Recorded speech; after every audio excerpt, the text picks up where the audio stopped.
This is Talk of the Nation. I'm Neil Conan in Washington. Through most of recorded history, Western nations have enjoyed military dominance over the rest of the world. Western forces have certainly lost battles, but very few wars. Small Western armies have repeatedly found themselves outnumbered, far from home, sometimes even outgunned, and they won anyway. The facts seem indisputable. The question, and it's an uncomfortable one, is why? Today, we hear from two men who have asked themselves that question, and they've arrived at very different answers. Jared Diamond is the author of Guns, Germs, and Steel. The book won a Pulitzer Prize in 1998. In it, Professor Diamond argues that the dominance of the West is not based on racial superiority, but on environment and geography. Different locations around the world produced different kinds of animals and plants, which enabled certain groups of people to develop faster than others. Jared Diamond joins us on the phone from Los Angeles, and welcome. Thank you. Good to be with you.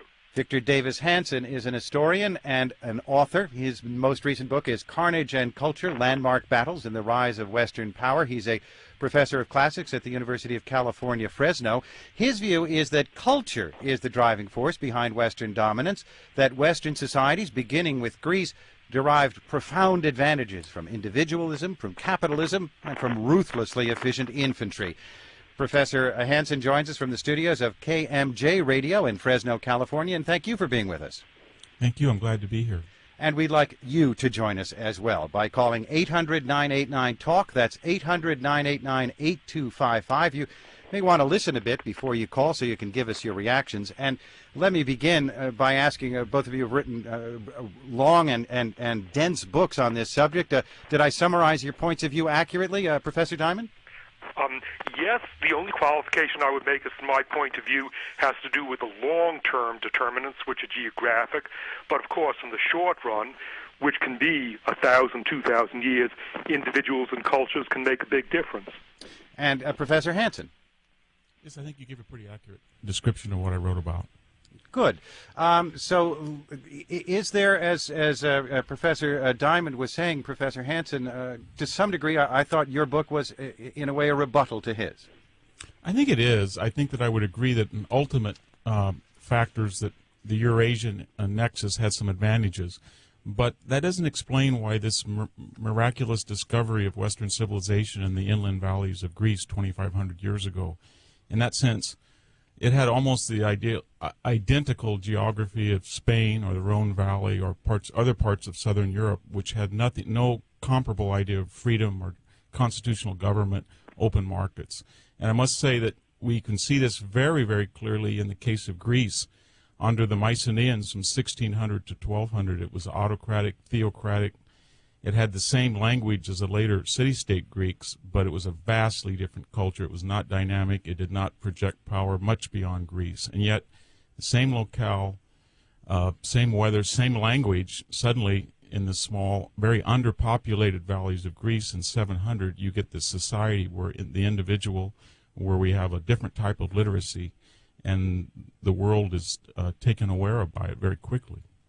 Professor Diamond, you've wrote a lot about the advantages that the first farmers got from developing the first farming abilities, yet those societies that we think about in Mesopotamia and I guess in parts of China and in Egypt, they did not rise to world dominance despite that head start.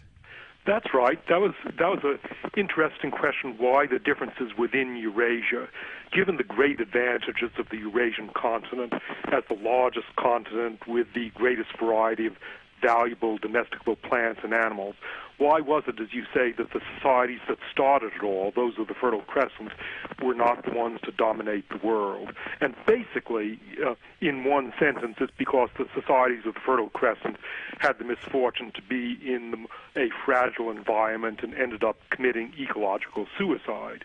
You can see that today from the fact that Iraq used to be the center of world agriculture, and to say that today would be a bad joke. That's the result of 10,000 years of overgrazing by sheep and human impacts in a dry environment. And the facts of geography there, the wide, flat plains, the need for the kind of agriculture that was first learned there leads to also a certain kind of government, does it not? It certainly leads to the origin of state and then empire governments starting out from tribal government, where you get lots of people settling down in villages because of productive agriculture. Then you get a gradual evolution from band and tribal societies to states and empires, and that's why the first chiefdoms and states and then the first empires arose in the Fertile Crescent and then subsequently in Egypt because of their early productive agriculture. And Professor Hanson, let's turn back to you. Once these aggressive societies, these competitive societies, the city-states of Greece evolved, or emerged rather, they were able to overwhelmingly defeat the forces of these great empires from the Fertile Crescent. Yes, they were. What's peculiar to Western culture, it has the ability to trump or to override geography.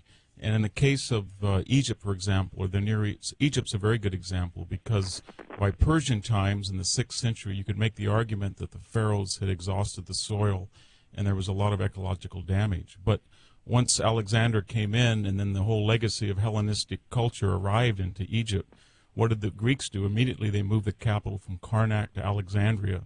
They brought in rational science discussion, a highly literate society, and a very different way of farming. And suddenly, what had been an exhausted landscape that had ruined the pharaonic Egypt became the wealthiest part of the Mediterranean. But it was because of a different cultural approach to the same geography. And Professor Diamond, do you find that a compelling argument? Well, partly, and let me give you modern parallels. In agreement with Professor Hanson's point that culture does make a difference, certainly in the short run, look at North and South Korea today, or East and West Germany 15 years ago. There was basically the same geography, different halves of the same country, yet because of different systems, one got very different economic power. So yeah, in the short run, certainly culture does make a difference. There were societies and places on the planet that would seem to have had many of the same kinds of advantages, and you certainly have to think of China in that regard.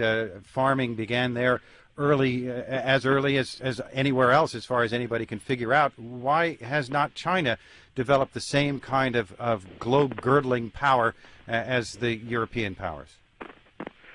That's a very interesting question. It's one that I considered briefly at the end of my book, Guns, Germs, and Steel. And while people often cite cultural reasons behind the recent changes in China, such as Confucianism supposedly being incompatible with science and the mercantile system, the fact is that Confucian China had a huge lead over backwater Europe until something like 1400. I made a brief argument that subsequently has been developed by Graham Lang and other Chinese specialists, and the basic argument is a geographic argument. Why is it that China became a centralized state where inventors could not move across the border if they did not get supported by the empire? It's the geography of China. The main rivers of China run parallel, unlike the radial rivers of Europe. China does not have all those peninsulas like the Greek and Iberian Peninsula that Professor Hanson mentioned, each of which became independent countries, and China does not have transecting mountain ranges or major islands like Britain. So for all these reasons, China got unified 221 BC. It's been unified most of the time since then, whereas Europe has been fragmented and still fragmented today. But fragmentation, 2,000 countries, means 2,000 different experiments. Professor Hanson? Well, it's an odd argument because usually scholars have suggested that the disunity and the fragmentation of Europe resulted in endless war and sapped the vitality. But if that were to be true, remember Rome had an empire for about not an empire, but a republic for 200 years that was prominent in the Mediterranean, then an empire for 500 years. And the Mediterranean was a highway between Africa, Asia, and Europe, so it was a great advantage to Europe to be unified through the Mediterranean. It was you could go from one end to the other in 2 weeks, but the difference, that would explain why Rome was powerful in the same way the geography would explain why China was. But the great difference between the two is that Rome, following the classical tradition that started in Greece, never achieved the same level of coercion as far as ideas and rational thinking, either through religion or for government. Knowledge was never confined among a small elite. Writing was, when mixed with capitalism, fostered innovation and profit-making. You can see that in Petronius' Satyricon, where people all over the empire come together and try to outbid each other, outthink each other. And the emperors and the Roman religion, even Christianity, didn't have the degree that was found in China to stifle ideas. Our telephone... That was an empire. Yes, I'm sorry. Our telephone number is 800-989-8255. That's 800-989-TALK. Or you can send us an email, totn@npr.org. And let's go to the phones, and our first caller is Jim, who's on the line from Portland, Oregon. Hi, this is a very interesting subject. I've been studying military history all my life. Went through the Vietnam conflict. What I've learned is it has absolutely nothing to do with the premises that your authors seem to be making. What my experience has been is it is strictly leadership. Whether you look at Mao Zedong or Genghis Khan or Caesar, Julius Caesar.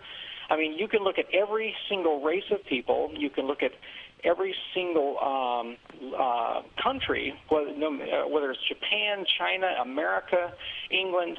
I mean, it has everything to do with what type of leadership they had at that time. Why is it that you look at Napoleon? Napoleon was able to take the French army and virtually, conquer the world with it, and yet, a few decades later, in 1870, they just get stomped on by the Prussians. And you look at the Great Sepoy Rebellion in May of 1854, you look at how millions of Indians attacked relatively few thousand British soldiers and initially wiped out many of them, but when they came back with a few thousand British soldiers, they were able to just absolutely decimate and take over this nation with just a few thousand people. Well, Jim, let's see if we can get an answer. I think Sure. Victor Davis Hanson is the military historian in this crowd. Mm-hmm. Well, I mean, there's criteria in every battle that define success. Some of them are military leadership, some is numbers, some are logistics, some's accident, a bad day, bad weather. But what happens in Western culture is there's a margin of error that other cultures don't have when they go to war. That means that their organization, a very different idea of discipline. That's why the British also won not only in the Sepoy Revolt but against the Zulus. They have a margin of error where they really don't need brilliant leaders when they're fighting the non-West, because they bring to the battlefield some cultural assumptions about arms, technology, rationalism, discipline, organization, and leadership, which is the often... individual initiative of the soldiers helped a lot. Exactly, and that's a good point. You can see that at the Battle of Midway, where Japanese soldiers were highly well-armed, they were highly disciplined in the Japanese tradition, but they didn't have the level of individualism that the Americans did. And that's why the Yorktown was repaired in 72 hours before the battle, because of individualism on the part of welders, electricians, and the Japanese carriers at Coral Sea that were damaged sat there waiting for a bureaucratic directive. Same thing with code breaking at Midway. There was a bunch of long-haired academics in Hawaii that were given freedom and, on following the Western tradition of give and take, cracked the Japanese codes. That would not have been possible in the Japanese army. It's not that these things always predominate, because the West does lose, but it means that on any given day, Western leaders have a margin of error that their adversaries don't. Jim, Well, look at the Japanese. The Japanese. Jim, I'm afraid we're running out of time in this segment. Thanks very much, though, for your call. We're talking about how the West has won in this segment. Send us an email. Our address is totn@npr.org, or give us a telephone call, 800-989-TALK. I'm Neil Conan. This is Talk of the Nation from NPR News.